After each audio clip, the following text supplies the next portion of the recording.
नमस्ते दोस्तों, मेरा नाम है राहुल और मेरा चैनल का नाम है फ्रैपर एक्वा। तो ये वीडियो जो है ये वीडियो में हम जो बात करने वाले हैं कि डिस्कस फिश को कैसे रखा जाता है। तो मेरे हिसाब से एक 15 पॉइंट्स मेरे माइंड में जो है वो मैं ये वीडियो में दिखाना चाहता हूँ। ये वीडियो मैंने ऑलरेडी इंग्लिश में बनाया है और इसको बहुत सारा पॉपुलैरिटी मिला है कि वेरी इंपॉर्टेंट जो पॉइंट्स है जो हमें माइंड में रखना चाहिए डिस्कस फिश रखने से पहले, वो ये 15 पॉइंट्स ये वीडियो में मैं दिखाना चाहता हूँ। तो ये वीडियो थोड़ा लंबा है बिकॉज़ इसमें बहुत सारी चीज़ें हैं, छोटे चीज़ें जो मैंने पूरा ये कवर करने की कोशिश की है इसमें। तो वीडियो को एंड तक देखिएगा। तो अगर फॉरवर्ड करेंगे तो मिस कर जाएंगे, तो बाद में मत पूछेगा कि ये पॉइंट नहीं है वो पॉइंट है। तो मैंने सारा पॉइंट्स ऑलमोस्ट 90-80% तक तो मैंने कवर किया लगता है। बट अपार्ट फ्रॉम दैट अगर कुछ मैंने मिस किया है तो डेफिनेटली ये कमेंट्स वीडियो का कमेंट्स में आप लिखिए तो we can make out and कुछ और एक और वीडियो भी बना सकते हैं उसके ऊपर अगर मैंने कुछ मिस किया है तो। और इस वीडियो में जो भी हमने चीज़ें लिए हैं, छोटे मोटे चीज़ जो लाइक TDS मीटर, कुछ जो वाटर कंडीशनिंग प्रोडक्ट्स, तो वो सब का लिंक्स जो है, परचेज लिंक्स जो है ये वीडियो का डिस्क्रिप्शन में है। तो आप वो क्लिक करके आप परचेज कर सकते हो। तो लंबा वीडियो है, फिर से बोल रहा हूँ, एंड तक देखिए। तो ज़्यादा टाइम ना वेस्ट करते हुए वीडियो के अंदर घुसते हैं, चलिए।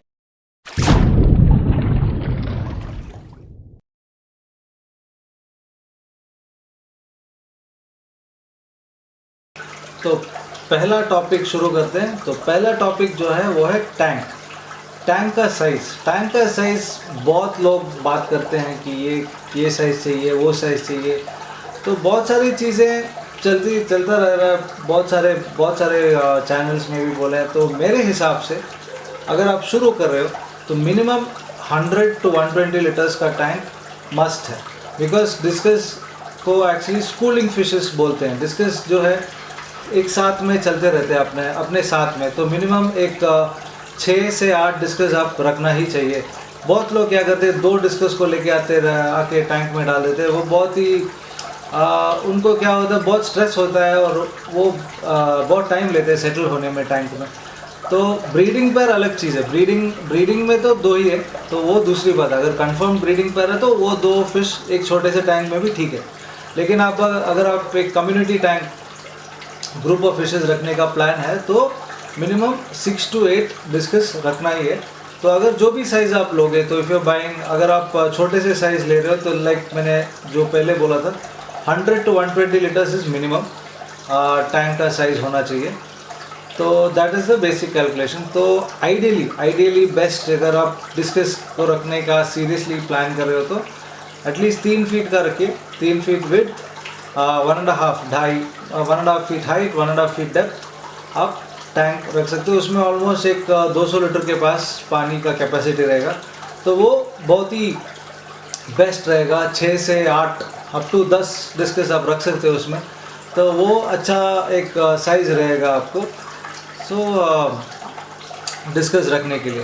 सो टैंक का size very important. Second topic जो है किस टाइप का टैंक। एक जो है बेयर बॉटम बोलते हैं। बेयर बॉटम जैसा आपने मेरे बहुत सारे वीडियोस में देखे होंगे। बेयर बॉटम मेरे तो कुछ सबस्ट्रेट नहीं, कुछ सैंड नहीं, कुछ सॉइल नहीं, कुछ भी नहीं, खाली टैंक और पानी, बस और कुछ नहीं। तो उसको बोलते हैं बेयर बॉटम। सबस्ट्रेट वाले डिस्कस टैंक्स भी है। सबस्ट्रेट बोले तो अपना जो मट्टी रहता है तो सैंड डालते हैं, नहीं तो प्लांटेड टैंक्स करते हैं, तो उसमें भी डिस्कस रख सकते हैं। तो अगेन मेरा ओपिनियन है ये। तो मेरा सब डिस्कस टैंक्स जो है बेयर बॉटम है। बिकॉज उसमें क्या होता है, मेंटेन करना बहुत इजी है, तो उसमें क्लीन करना भी बहुत आसान है। तो इस वजह से, और जो पानी का जो पैरामीटर्स है, जो हार्डनेस, वो सब मेंटेन करना बेयर बॉटम में सबसे आसान है। तो एक तो चीज़ है, डिस्कस को मेंटेन करना थोड़ा मुश्किल ही है, तो उसके ऊपर ये सबस्ट्रेट भी डालेंगे तो थोड़ा और मुश्किल हो जाता है। तो वो है बेयर बॉटम। सबस्ट्रेट में क्या होता है, मेन चीज़ जो प्रॉब्लम मेरे हिसाब से जो प्रॉब्लम है कि सबस्ट्रेट जो डिस्कस है, डिस्कस नीचे से खाते हैं, वो बॉटम फीडर्स है। वो जब जो भी उसका खाना डालो वो हमेशा नीचे से खाना खाते हैं। तो जब हम सबस्ट्रेट नहीं तो सैंड नहीं तो कुछ भी अगर सॉइल जैसा कुछ है बेस में, तो ये खाना खाते टाइम पे ये खाना थोड़ा सा खाना तो सॉइल के अंदर चला जाता है, 100% चला जाएगा। तो बहुत दिनों के बाद ये क्या होता है, ये खाना जो अंदर है सॉइल के अंदर, उसके वजह से पानी बहुत गंदा हो जाता है। तो सडनली हमको बहुत सारा पानी का पैरामीटर्स में बहुत सारा प्रॉब्लम आएगा। इसलिए मैं पानी का जो पैरामीटर्स मेंटेन करना बहुत मुश्किल हो जाता है सबस्ट्रेट वाले डिस्कस टैंक में। आपने बहुत सारे वीडियोस देखे होंगे कि डिस्कस बड़े टैंक में प्लांटर टैंक में घूम रहे हैं, बहुत मस्त दिखता है, लेकिन कोई भी उसका फिल्ट्रेशन नहीं दिखाते। फिल्ट्रेशन उनका वो टैंक से भी बड़ा रहेगा नीचे, वो कोई दिखाता नहीं। तो वो बहुत ही इंपॉर्टेंट है, क्योंकि जनरली क्या होता है, हम लोग क्या करते हैं, एक स्पॉन्ज फिल्टर डाल देते हैं, एक हैंग ऑन फिल्टर डाल देते हैं और उसमें हम डिस्कस रखना इजी और फिल्ट्रेशन सिंपल फिल्ट्रेशन करते हैं। तो वो फिल्ट्रेशन में विद सबस्ट्रेट नहीं तो सॉइल और सैंड के साथ मेंटेन करना बहुत ही मुश्किल है, क्योंकि ये खाना अंदर हमेशा एक एक करके एक दिन 2 दिन 3 दिन 4 दिन 1 महीने के अंदर बहुत सारा खाना रहेगा इसके अंदर और हमको दिखाई भी नहीं देगा।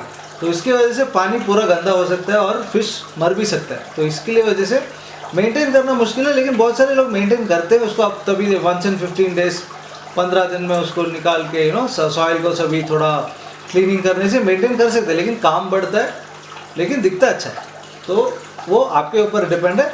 मेरे हिसाब से बेयर बॉटम बेस्ट है, और बेयर बॉटम में हमेशा स्टिकर डालना बहुत ही ज़रूरी है। लाइक नीचे में स्टिकर बहुत ही ज़रूरी है, बिकॉज अगर प्लेन टैंक आप रखेंगे और पानी डालेंगे तो एक आईना जैसा मिरर जैसा एक इफेक्ट बन जाता है। तो जब ये खाना खाने के लिए नीचे आते हैं तो उनको अपना मुंह दिखने के बाद वो खाना नहीं खाते तो डर जाते हैं।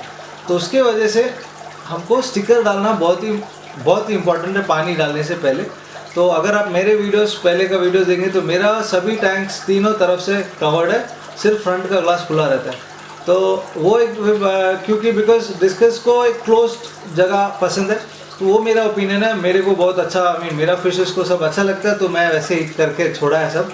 तो आपकी मर्जी, लेकिन बॉटम में स्टिकर डालना सबसे इम्पोर्टेंट है, बिकॉज वो ग्लेयर का और नहीं तो लाइट डालोगे तो एक रिफ्लेक्शन आता है, तो वो सब अवॉइड होता है अगर नीचे में आप स्टिकर डालोगे।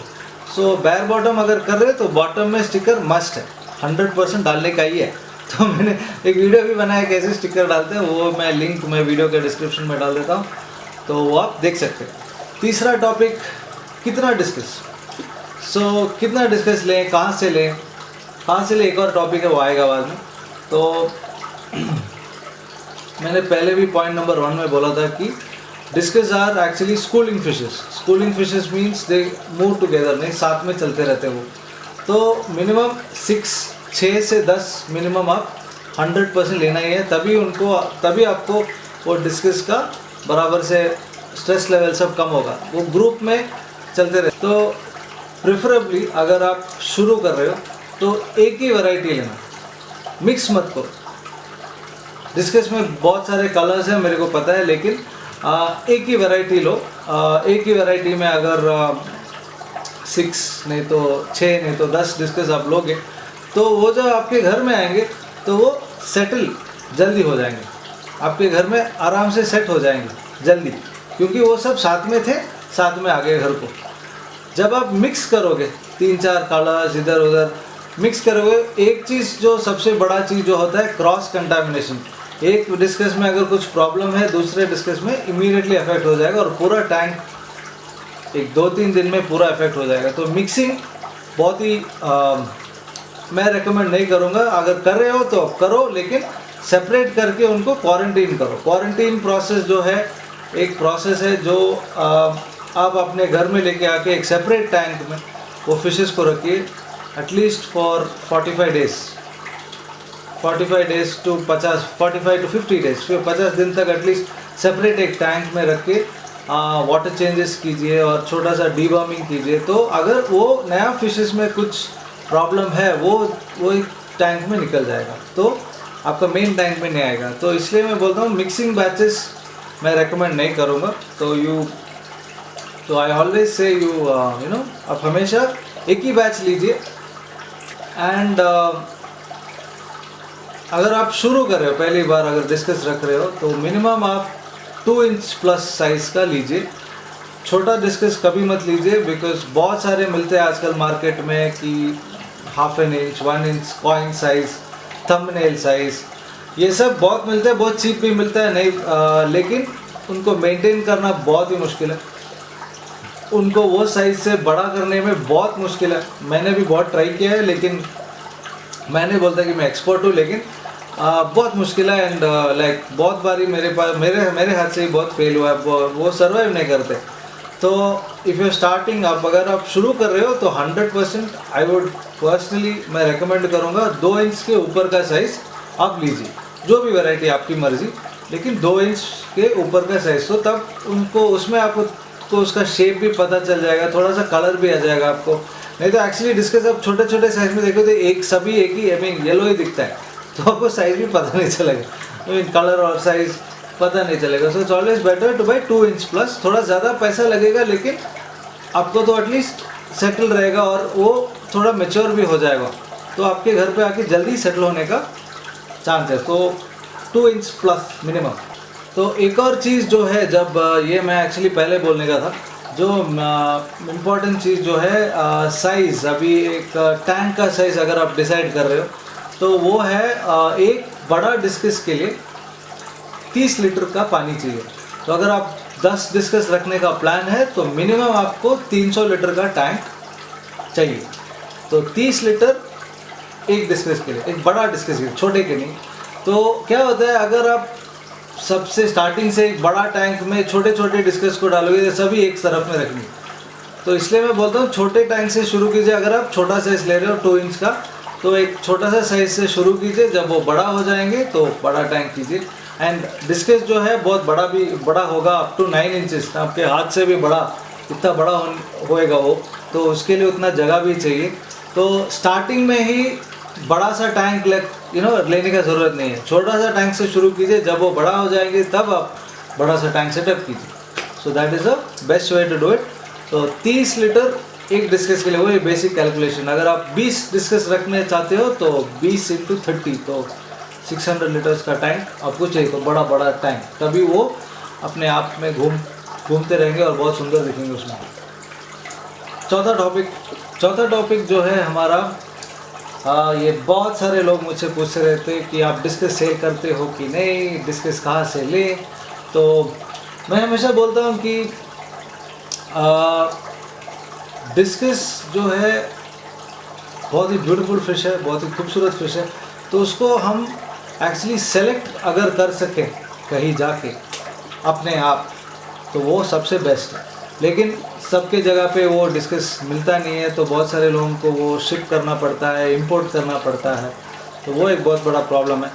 तो पर्सनली मेरे हिसाब से हम अगर जाके सेलेक्ट कर सकते हैं सबसे बेस्ट, लेकिन सबको वो मुमकिन नहीं है। तो इसलिए when you are buying, I mean अगर ख़रीदना चाहते हो तो बहुत सारे ब्रीडर्स हैं, फेसबुक में मिलेंगे आपको, व्हाट्सएप ग्रुप्स है बहुत सारे, थोड़ा सा रिसर्च करना पड़ेगा।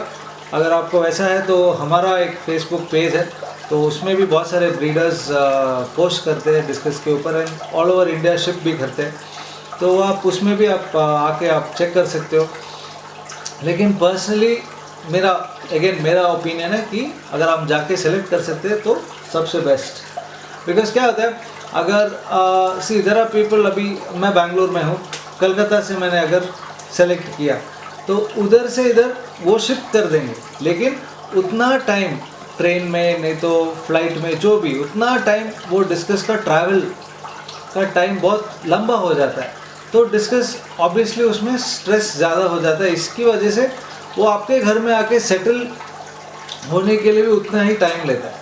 तो वो सब चीज़ें अगर आसपास से, लाइक मैं बैंगलोर में हूँ, तो अगर चेन्नई से मिला, नहीं तो मुंबई से मिला, थोड़ा पास में है, एक दिन में आ जाएगा मेरे हाथ में, तो वैसा हम प्लान कर सकते हैं। तो व्हेन यू लुकिंग, अगर आप ढूंढ रहे हो तो आसपास में अगर कोई ब्रीडर्स हैं, होम ब्रीडर्स जो घर में ब्रीडिंग करते हैं, वैसा आप, बहुत सारे लोग हैं, बहुत सारे ग्रुप्स हैं फेसबुक में, आप ज्वाइन कीजिए। मैं तो ये सब मेरे हाथ में, मैं 2-3 साल लिया मेरे को कि मैं रिसर्च किया, बहुत सारे दोस्त बनाए मैंने, बहुत सारे तो वो अपने आप बिल्ड कीजिए, पैशन को बिल्ड कीजिए तो बहुत ही अच्छा है। तो आपको भी बहुत सारे इन्फॉर्मेशन मिलेगा।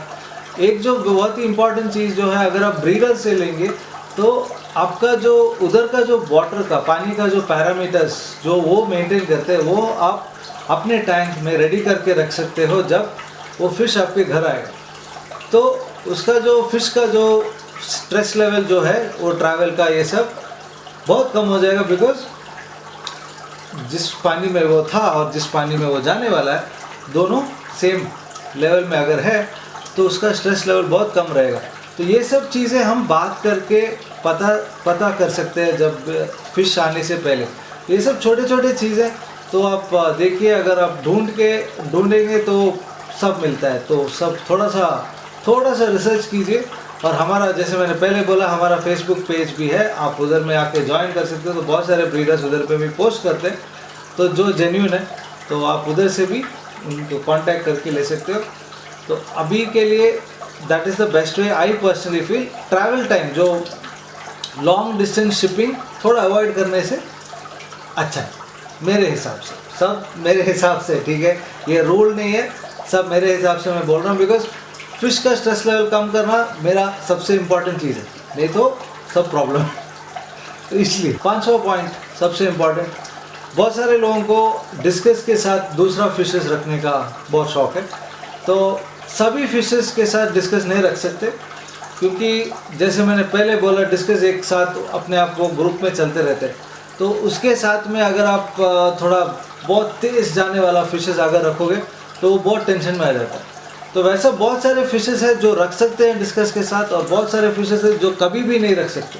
तो वैसा एक लिस्ट मैंने बनाया है, तो वो मैं लिस्ट में अभी स्क्रीन पे आपको आएगा, आप देख सकते हो। आप भी थोड़ा रिसर्च कर सकते हो, बिकॉज जो बहुत जल्दी घूमते रहते हैं ना, वैसा सब फिशेस डिस्कस के साथ मत रखिए। और बहुत लोग नियॉन टेट्रा और कार्डिनल टेट्रास रखते हैं, क्योंकि वो अपने आप में एक तरफ रहेंगे, डिस्कस अपने आप एक तरफ रहेंगे, तो ठीक है, नो प्रॉब्लम। जब ये मिक्सिंग होता है तो बहुत प्रॉब्लम होता है। तो डिस्कस बहुत जल्दी स्ट्रेस में आ जाता है। अगर कोई छोटा सा फिश जल्दी अगर आएगा, जो खाने के टाइम पे ये जल्दी आके खाएगा, तो डिस्कस खाएगा नहीं, तो वो डर के एक साइड में खड़ा रहेगा, तुम लोग सब खा लो, हम बाद में खाएंगे। तो that is a very bad thing. तो डिस्कस वो सब चीज़ें आप मायने में रखिए बिफोर आप दूसरे फिशेस जब ऐड कर रहे हो डिस्कस के साथ। एक लिस्ट मैंने बना के रखा है, मैं डालता हूँ स्क्रीन पे, आपने देखा होगा ऑलरेडी। लेकिन उसके अलावा अगर आप भी थोड़ा रिसर्च करेंगे तो अच्छा है। पर्सनली मैं तो कभी भी कुछ भी मिक्स नहीं करूँगा डिस्कस के साथ। कभी मैं प्लकोस डालूँगा क्लीनिंग करने के लिए, वो सब ठीक है। बाकी सब डिफरेंट वेराइटीज़ ऑफ फिशेस मैं कभी नहीं डालता मेरे टैंक में। डिस्कस, खाली डिस्कस, बाकी टैंक्स के लिए दूसरा टैंक। तो वो मेरा पॉलिसी है। आपका जो है थोड़ा चेक करके कीजिए। सभी से बहुत, मैंने एक वीडियो में किसी ने भेजा था, डिस्कस और गप्पी डाले थे। तो guppies is a good fish, but guppy में क्या होता है, बहुत सारे पैरासाइट्स रहते हैं। तो वो फिश आप डायरेक्टली टैंक में डालोगे तो वो डिस्कस को भी अफेक्ट करेगा, तो उसकी वजह से पूरा टैंक भी सत्यानाश हो जाएगा। तो गप्पीज़ के लिए जैसे आप देखते हो, इधर में एक गप्पीज़ का मेरा टैंक है, इधर में एक बेटा टैंक है, इधर में मेरा फ्लावर ऑन है, उसके बाद तो सबका सब। तो मेरा वो पैशन है, लेकिन मैं बोल रहा हूँ सेपरेट रखिए, मिक्स मत करना। अगर मिक्स कर रहे हो तो एक लिस्ट है, तो वो देख के बराबर से कीजिए, ठीक है। Sixth point very important is, discuss अगर रख रहे हो तो 2 टैंक मस्ट है। एक जो आपका मेन टैंक जो हमने पहले बात किया, दूसरा जो है एक छोटा सा टैंक, छोटा सा 1.5 फीट का छोटा सा टैंक 100% रखिए। वो बहुत सारी चीज़ों के लिए, हॉस्पिटल टैंक भी हो सकता है। अगर आप नया फिश लेके आए हो तो उसको क्वारंटीन करने के लिए वो भी यूज़ कर सकते हो। अगर सब होने के बाद फिश बड़ा हो गया और बड़ा फिशेस है आपके पास, वो ब्रीडिंग हो गया, तो आपको ब्रीडिंग पैर को शिफ्ट करने के लिए उसके लिए भी यूज़ कर सकते हैं। तो एक एडिशनल टैंक जो है सबसे इम्पॉर्टेंट है। 2 टैंक्स 100% चाहिए, एक बड़ा जो आपका मेन टैंक है और एक छोटा सा टैंक। छोटा सा टैंक क्योंकि बहुत सारे टाइम क्या होता है, अगर ग्रुप ऑफ डिस्कस है तो 1-2 फिशेस को ये डिस्कस क्या करते हैं, साइड में करते हैं, उनको खाना नहीं देते, उनको खाना खाने के लिए नहीं छोड़ते, वो उसको मारते रहते हैं वैसा। तो उसकी वजह से ये क्या होता है, एक कॉर्नर में हमेशा खड़े रहते हैं, वो खाना नहीं खाते, और स्ट्रेस के वजह से वाइट पोप ये सब करते हैं, लेकिन उसको एक्चुअली कुछ प्रॉब्लम नहीं रहा, खाली डर की वजह से वो कर रहा है। तो वैसा सब सिचुएशन में ये अगर एडिशनल टैंक है हमारे पास, उसमें यही टैंक का पानी डालो, इस फिश को शिफ्ट करो, उसको रखो 1 महीना, 1 महीना रखो, वो फिश सबसे आराम से ठीक हो जाएगा, वो हेल्दी हो जाएगा, बाद में लेके डालो वापस। एक साथ अगर एक फिश ने वाइट पोप किया करके पूरा टैंक को ट्रीटमेंट करने का कोई ज़रूरत नहीं।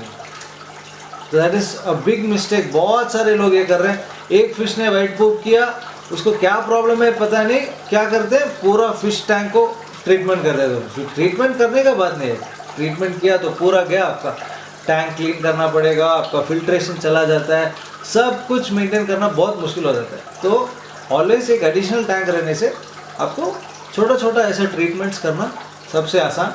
और अगर आप नया फ़िश ख़रीद के लेके आते हो तो वो फ़िश को ये टैंक में डालो, एक 50 दिन रखो, क्वारंटीन करो, जैसे मैंने पहले बोला था, डीवर्म करो, सब करो वो टैंक में। तो वो टैंक में अगर 50 दिन रहेगा तो सेटल हो जाएगा, उसके बाद आप लेके आपका मेन टैंक में डालिए। सो क्वारंटीन के लिए, हॉस्पिटल के लिए, ब्रीडिंग के लिए कुछ भी हो सकता है, लेकिन एक एडिशनल टैंक बहुत ही इम्पॉर्टेंट है, तो वो भी आपने माइंड में रखना। एक टैंक से 2 टैंक मस्ट है। अगला पॉइंट जो है एजिंग टैंक। एजिंग टैंक नहीं तो स्टोरेज टंकी, तो एक क्या बोलते हैं, एक कैन भी बोल सकते हो उसको, एक सिलेंडर का जैसा एक बकेट, बड़ा सा बकेट भी बोल सकते हैं उसको। तो जितना आपका जो टैंक है उसका एक 50% का जो पानी, अगर वो बकेट, बड़ा सा बकेट अगर वो स्टोर कर सकता है, वो ये एजिंग टैंक। एजिंग टैंक क्यों इम्पॉर्टेंट है?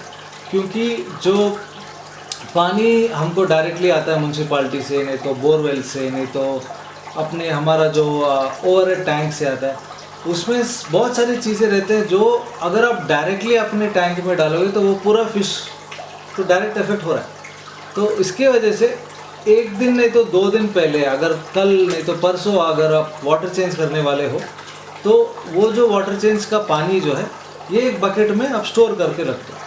तो स्टोर करने के बाद अगर म्यूनसिपाल्टी का पानी आ रहा है, तो आजकल बहुत सारे क्या बोलते हैं चीज़ें ऐड करके आते हैं, नहीं तो बहुत गंदा पानी आता है, डस्ट जो बोलते हैं, क्या बोलते हैं, मट्टी सब मिल के आता है पानी में। तो वो अगर ये बकेट में हम रखेंगे तो एक दिन में तो ये पूरा मट्टी सेटल हो जाएगा, तो बाकी का पानी क्लीन पानी रहेगा, वो क्लीन पानी डालो आप। अगर वो मट्टी का पानी आप डायरेक्टली डालोगे तो वो मट्टी आपके टैंक के अंदर आ गया, which will again cause unwanted problem आपके फिशेस को। तो वो चीज़ की वजह से एक दिन नहीं तो 2 दिन पहले आप स्टोर कर दो पानी जो आप वाटर चेंज करने वाले हो, तो सबसे बेस्ट है। तो एक एजिंग टैंक, वाटर का स्टोर, एजिंग बोले तो स्टोर करने के लिए, तो 1-2 दिन रखने के लिए एजिंग बोलते हैं उसको। तो एजिंग के लिए एक टैंक मस्ट है। तो वो एक 50%, अगर आपका टैंक 100 लीटर का है तो एटलीस्ट 50 लीटर का एक बकेट भी ठीक है, ऐसा फिश टैंक नहीं चाहिए, बकेट भी ठीक है। मेरा भी एक बड़ा 100 लीटर का टैंक है, तो उसमें भी चल जाएगा, ठीक है। नेक्स्ट जो हमारा सबसे इम्पॉर्टेंट चीज़ जो है पानी।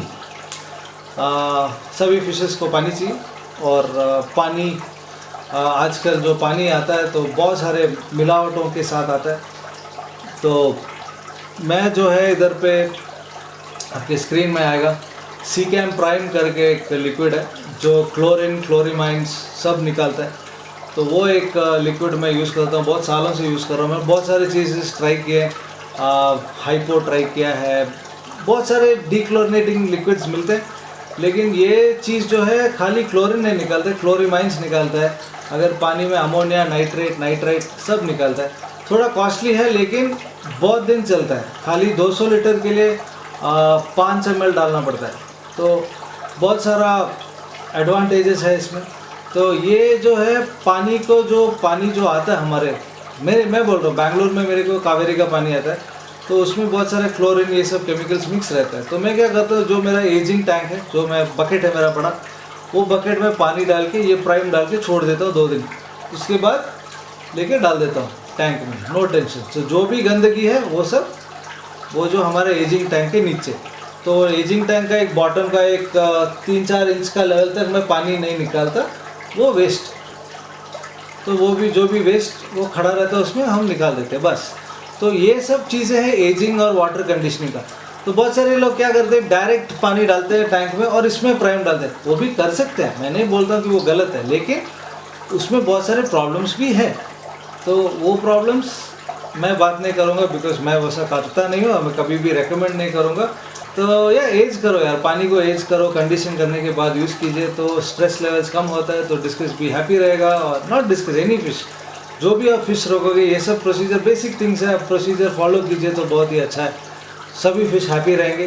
तो अगर फिश हैप्पी रहेंगे तो हम भी हैप्पी रहते हैं। तो वैसे ही तो चीज़ है, सिंपल चीज़ है। डिस्कस फिश जो है टैंक्स से जंप करता है, कूदते रहते हैं कभी कभी, उन दोनों 3-4 अगर डिस्कस है तो लड़ाई करते हैं, तो एक ग्लास के ऊपर टक करके जंप करते। मेरे बहुत सारे डिस्कस जंप किए। तो रूफ जो टैंक का कवर है मस्ट है, नहीं तो ये कूद जाएंगे 100%। रात को अगर सडनली आपने लाइट डाला, ठक करके वो एक साइड से ग्लास के ऊपर ऐसा प्रेस करके सूप करके ऊपर में जंप कर देंगे। तो बहुत ही इम्पॉर्टेंट है roof is very very important. Discuss fish tank में रूफ बहुत ही इम्पॉर्टेंट है, नहीं तो ये लोग जंप कर देंगे और पता भी नहीं चलेगा। कवर करके रखना सबकी डिस्कस टैंक को, ठीक है। ओके, सो 7वां जो इम्पोर्टेंट पॉइंट है वो है, डिस्कस अगर रख रहे हो तो बहुत सारे छोटे छोटे चीज़ें हैं जो आप खरीद के रखेंगे तो अच्छा है। कुछ प्रॉब्लम होने के लिए वेट मत कीजिए, होने से पहले ये सब आपके घर में रखिए। छोटे छोटे चीज़ें, जैसे एक हो गया पोटेशियम परमैंगनेट, ये जो है पीपी बाथ के लिए यूज़ कर सकते हैं। अगर आप नया टैंक शुरू कर रहे हो तो उसको क्लीन करने के लिए पोटेशियम परमैंगनेट सभी मेडिकल शॉप्स में मिलता है, ये आप 100% रखना चाहिए घर पे। तो ये एक हो गया। दूसरा हो गया हमारा एप्सम सॉल्ट। एप्सम सॉल्ट जो होता है मैग्नीशियम सल्फेट बोलते हैं, तो ये भी हमारा सभी मेडिकल शॉप्स में आपको मिल जाएगा।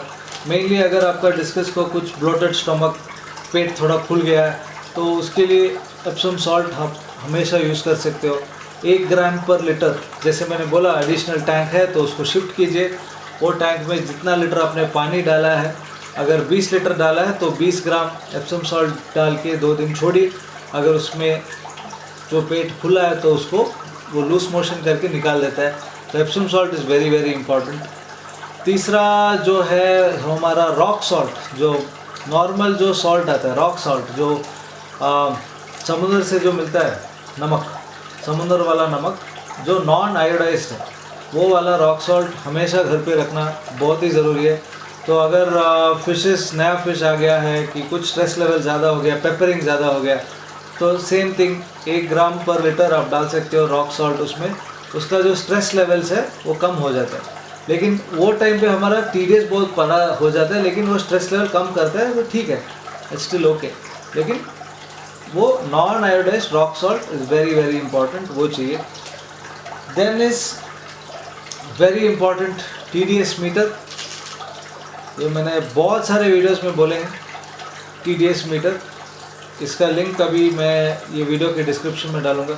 ये बेसिकली टोटल डिसॉल्व सॉलिड्स, जो हमारा पानी का हार्डनेस और जो पानी का क्वालिटी और हार्डनेस चेक करने के लिए है। तो अगर बहुत हार्ड है पानी, वो डिस्कस के लिए बराबर नहीं है, तो बहुत सारे लोग वो चेक नहीं करते, डायरेक्टली डिस्कस को लेके डाल देते। तो बाद में डिस्कस हमेशा स्ट्रेस में रहेगा, बिकॉज उसको सॉफ्ट वाटर चाहिए। तो मैंने बहुत सारे वीडियोस में भी बोला है, तो आइडियल TDS जो है डिस्कस का वो है 100 to 150। तो उसके अंदर अगर हम पानी को मेंटेन करेंगे तो डिस्कस का जो स्ट्रेस लेवल है वो बहुत कम रहेगा। तो वो सब मेजर करने के लिए ये चीज़ बहुत ही इंपॉर्टेंट है। इट्स नॉट वेरी कॉस्टली नहीं है, खाली 200 रुपये है, अमेज़ॉन में मिलता है। इसका लिंक मैं रखता हूँ ये वीडियो के डिस्क्रिप्शन में, आप खरीद सकते हो अगर डिस्कस रखने का प्लान है। खरीदने से पहले, डिस्कस खरीदने से पहले ये सब चीज़ें टेस्ट करने से बहुत ही अच्छा है। बिकॉज अगर आपके घर का पानी का TDS बहुत हार्ड है और डिस्कस आप लेके आ गए, तो अगर वो पानी डिस्कस के लिए सूटेबल नहीं है तो आपको फिर से बहुत सारा काम करना पड़ेगा। तो उससे पहले छोटा सा इन्वेस्टमेंट, 200-300 रुपये का इन्वेस्टमेंट है, करके चेक कर लो, फिर बाद में आप आराम से डिस्कस लो, नो टेंशन। तो ये छोटा सा चीज़ है। फिर है pH मीटर। pH मीटर मैं रिसेंटली ख़रीदा है, तो जब ट्रीटमेंट्स करते हैं तो pH पता चलना बहुत इंपॉर्टेंट है। तो ये भी खाली 500 रुपये के अंदर आ जाता है। तो ये उतना मस्ट नहीं है, लेकिन रखने से अच्छा है। तो उसका भी मैं लिंक छोड़ देता हूँ। और जो 3-4 मेडिसिन है, जो मेट्रोजिल करके, मेट्रोजिल 400 mg का टैबलेट्स है, और टेट्रासाइक्लिन, तो ये सब छोटे छोटे चीज़ें, टैबलेट्स आप लेके रख दो एक स्ट्रिप। अगर कुछ भी सडनली इमरजेंसी हो जाए तो हमको ट्रीटमेंट इमीडिएटली कर सकते हैं। तो हमेशा दवाई लाइक ये TDS मीटर, ये PP, ये एप्सम सॉल्ट, ये सॉल्ट सब रखने से अगर कुछ हो गया तो हम इमीडिएटली कुछ ट्रीटमेंट शुरू कर सकते हैं। तो डोंट लास्ट मोमेंट तक वेट मत करो। बहुत सारे टाइम ये होता है ना कि फ़िश नहीं खा रहा है, फ़िश ये हो गया, फ़िश वो हो गया, उसके बाद आप जाके मेडिकल शॉप में जाके मेडिसिन लेकर, तो बहुत टाइम वेस्ट हो जाएगा। तो ये सब रखने से it is very important and very easy. तो आप काम इमीडिएटली, ट्रीटमेंट इमीडिएटली शुरू कर सकते हो। तो इसके लिए ये सब पहले से खरीद के रखने से बेस्ट है। 8वां इम्पॉर्टेंट चीज़, हीटर। तो डिपेंडिंग कि आप कौन से रीजन से हो, तो मैं बैंगलोर से हूँ, तो बैंगलोर में बहुत ठंडी हो जाता है, तो हीटर तो मस्ट है। तो हीटर तो हमेशा डालना ही पड़ेगा, हमेशा नहीं, एटलीस्ट साल में 6 महीने तो हीटर मस्ट है, बिकॉज बहुत ठंडी रहता है इधर पे, तो पानी भी बहुत ठंडा हो जाता है। तो हीटर डालना बहुत ही इम्पॉर्टेंट है। आइडियल जो टेम्परेचर है 27 to 29 डिग्री सेल्सियस में हम मेंटेन करेंगे, डिस्कस के लिए बहुत अच्छा है। डिस्कस को गरम नहीं, थोड़ा सा लाइट गरम पानी उसको पसंद है, बहुत ठंडा पानी उसको पसंद नहीं है, बहुत गर्म भी किसी फिश को भी पसंद नहीं है। तो थोड़ा गर्म पानी मेंटेन करना, that is 27 degree to 29 degree maintain करना अच्छा है। और एक जो है, हमारे जो हीटर्स इधर पे मिलते हैं बहुत अच्छे क्वालिटी का नहीं है, तो अगर आप उस पर आप 27 सेट करोगे तो वो जाएगा 30-32। तो उसको चेक करने के लिए हमको ये थर्मामीटर का बहुत इम्पोर्टेंट है। थर्मामीटर, ये ग्लास वाला नॉर्मल थर्मामीटर है, ये सबसे इम्पॉर्टेंट है अगर हीटर डाल रहे हो। ये इसमें आप देखो तो इसमें बराबर दिखेगा आपको जो टेम्परेचर है पानी का। तो अगर हीटर आपने 27 में डाला, अगर लोकल हीटर है तो वो जाएगा 30 को, तो वो बहुत प्रॉब्लम है। तो ये थर्मामीटर जो है सबसे इम्पोर्टेंट है। थर्मामीटर के बिना हीटर मत डालना। अगर आपके जो भी हीटर, जो भी अच्छा क्वालिटी बहुत कॉस्टली वाला हीटर में भी ये थर्मामीटर में अगर देखोगे तो बेस्ट है। डिजिटल वाला मैं रखता था पहले, डिजिटल वाला थर्मामीटर, लेकिन उसमें क्या होता है, दिखता अच्छा है, काम भी अच्छा करता है, लेकिन जब बैटरी कम हो जाता है उसमें तो रीडिंग एक ही दिखता है, चेंज नहीं होता, तो वही एक बड़ा प्रॉब्लम है। तो इसलिए मैं वो डिजिटल सब निकाल दिया, अभी सिर्फ सिंपल वाला ग्लास आइटम जो पानी में डिप, पानी के अंदर रहता है, तो बराबर का जो पानी का टेम्परेचर है वो बराबर दिखता है। सो हीटर अगर डाल रहे हो तो थर्मामीटर मस्ट है, थर्मामीटर 100% चाहिए। Heater, don't use heater without thermometer, very dangerous, very dangerous. Next very important topic, filtration. So ये जो चीज़ है फिल्ट्रेशन जो है वेरी इंपॉर्टेंट, जो हमारे बहुत सारे लोग इसके ऊपर ध्यान नहीं देते, इसकी वजह से बहुत सारा प्रॉब्लम हो जाता है। तो मिनिमम अगर जो मैंने पहले बोला था 100 लीटर 120 लीटर का टैंक अगर रख रहे हो तो मिनिमम एक स्पॉन्ज फिल्टर तो चाहिए। स्पॉन्ज फिल्टर बोले तो ये वाला स्पॉन्ज फिल्टर आता है, तो ये वाला स्पॉन्ज फिल्टर मिनिमम है, तो वो 100% चाहिए। अगर बड़ा जा रहे हो टैंक 3 फीट या तो 300 लीटर का, एक स्पॉन्ज फिल्टर से काम नहीं चलेगा, मिनिमम 2 चाहिए, और एक कैनिस्टर नहीं तो एक हैंग ऑन फिल्टर मस्ट है। बिकॉज उतना सारा पानी है, उतना सारा पानी को कैसे क्लीन करेगा ये स्पॉन्ज, कभी नहीं करेगा। तो अगर करेगा भाई तो इसका भी एक कैपेसिटी है ना, तो वो बात बहुत सारे लोग समझते नहीं। बहुत सारे लोग क्या करते, बड़े से टैंक में एक स्पॉन्ज फिल्टर डाल के छोड़ देते, महीने में एक बार वाटर चेंज करते और बोलते मेरा मच्छी ठीक नहीं है। तो कैसे होगा, पानी तो पूरा गंदा हो गया। तो फिल्ट्रेशन बहुत ही इंपॉर्टेंट चीज़ है।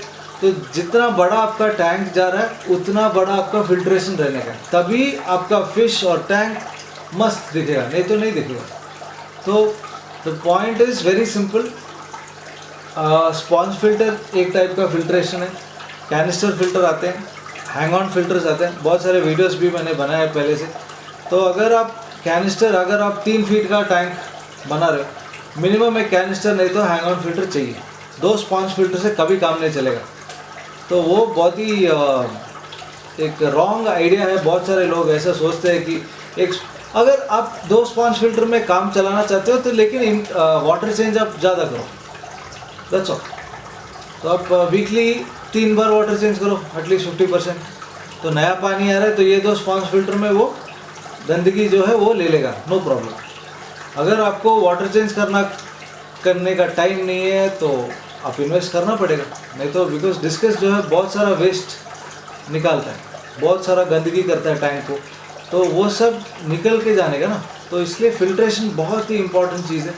तो अगर आप फ़िल्ट्रेशन सेलेक्ट कर रहे हो, जो कैनिस्टर है नहीं तो हैंग ऑन फिल्टर है, तो आपका जो टैंक का कैपेसिटी है उसके ऊपर से 5 से 10 टाइम रहने का आपका मोटर का पावर 1 घंटे का। तो मैं स्क्रीन पे दिखाऊंगा, आपको दिखेगा। तो अगर आपका टैंक है 100 लीटर का, तो आपका जो फिल्ट्रेशन है, जो कैनिस्टर नहीं तो आप हैंग ऑन जो ले रहे हो, 500 to 1000 लीटर्स पर आवर उसका पंप का कैपेसिटी रहना चाहिए पर आवर आउटपुट। तो सभी फिल्टर के ऊपर लिखा रहेगा उसका पर आवर आउटपुट।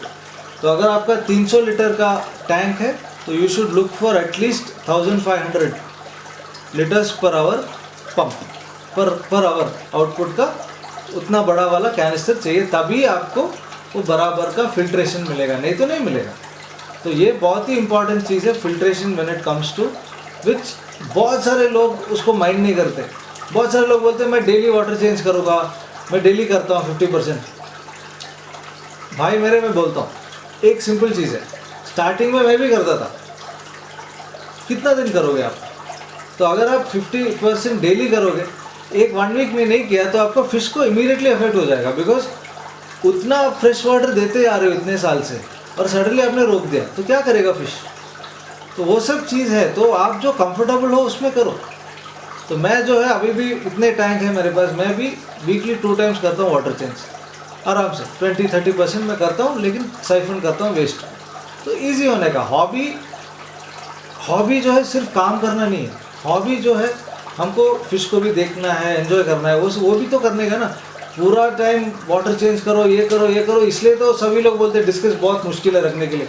मत करो यार, आराम से रहो ना, टेंशन नहीं लेने का, ठीक है।